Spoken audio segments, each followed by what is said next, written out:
حسن خاتمہ سے کیا مراد ہے؟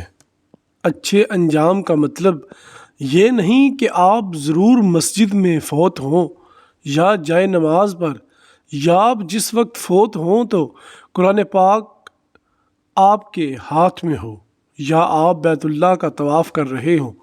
تمام مخلوقات میں سے بہترین حضرت محمد صلی اللہ علیہ وسلم جس وقت فوت ہوئے وہ اپنے بستر پر تھے۔ آپ صلی اللہ علیہ وسلم کے دوست ابو بکر صدیق رضی اللہ تعالیٰ عنہ جو صحابہ میں سے بہترین تھے وہ اپنے بستر پر فوت ہوئے۔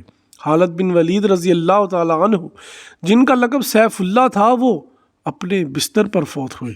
لیکن حسن خاتمہ یہ ہے کہ آپ اس حال میں فوت ہوں کہ شرک سے پاک ہوں۔ حسن خاتمہ یہ ہے کہ آپ اس حال میں فوت ہوں کہ نفاق سے پاک ہوں۔ حسن خاتمہ یہ ہے کہ آپ اس حال میں فوت ہوں کہ آپ بدعتوں سے پاک ہوں۔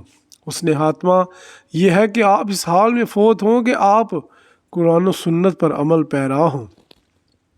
حسن خاتمہ یہ ہے کہ آپ اس حال میں فوت ہوں کہ آپ مسلمانوں کے خون، مال اور عزت کے بوجھ سے ہلکے ہوں، حقوق اللہ اور حقوق العباد کو ادا کرنے والے ہوں۔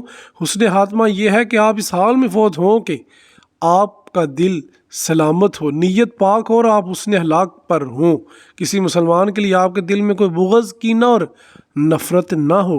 حسن خاتمہ یہ ہے کہ آپ اس حال میں فوت ہوں کہ آپ پانچوں نمازوں کو ان کے وقت پر ادا کرنے والے ہوں۔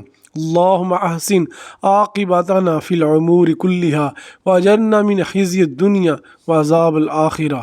اے اللہ پاک تمام کاموں میں ہمارا انجام اچھا کر دے اور ہمیں دنیا کی رسوائی اور آخرت کے عذاب سے بچا لے، آمین یا رب العالمین۔